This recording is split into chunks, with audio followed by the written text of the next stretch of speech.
So mga tol, magandang balita po para sa ating mga Pinoy boxing fans sapagkat panalo po si Marlon Tapales sa kakatapos lang po ng laban niya sa General Santos City. Kalaban ng Indonesian fighter na si Jon Jon Jet, tinalo po ni Tapales ang dayong boxer via technical knockout sa round 3. Hindi po kinaya ng kalaban mga tol ang lakas ni Tapales. Hindi na po tumuloy sa laban itong kalaban mga tol pagkatapos ng round 3 dahil sa panalo ni Tapales. Nasungkit po niya ang WBC International Silver Super Bantam title na nakataya sa laban na yan. Umabante na po ang record ni Tapales mga tol sa 40 wins and 4 losses habang yan na po ang pangalawang talo ni Jon Jon Jet sa professional boxing career niya. Bumagsak na po ang record sa 15 wins and 2 losses. Yan na nga din po ang pangatlong sunod-sunod na panalo ni Tapales mga tol mula nang talunin siya ni Naoya Inoue taong 2023. So nalalapit na nga po ulit mapalaban si Tapales mga tol sa World Championship. Sa kabilang banda naman mga tol, malungkot na balita po para sa ating mga Pinoy boxing fans sapagkat bigo po ang Pinoy na si Ramil Roda na masungkit ang IBF International Super Flyweight sa laban niya kahapon sa bansang South Korea. Tinalo po kasi siya ng Japanese fighter na si Rang Huan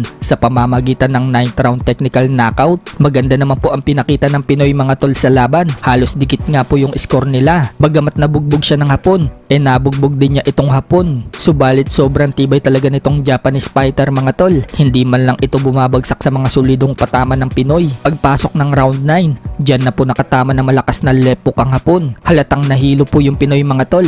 Napahinto po kasi ito. Tapos nasundan pa ng isa pang kaliwa. Kaya dyan na po tuluyang bumagsak ang Pinoy. Nakabangon pa naman si Ramil Roda mga tol. Pero gumigewang pa ito sa hilo. Kaya hindi na po ipinagpatuloy ng referee yung laban. Panalo itong hapon via 9th round technical knockout. Nasungkit ng hapon ang IBF International Super Flyweight title at nananatili pa rin po itong walang talo. Umabante na po ang record sa 4-0 with 3 knockouts. Habang yan na po ang pangalawang talo ni Ramil Roda. Bumagsak po ang record niya sa 7 wins, 2 losses and 2 draws with 4 knockouts.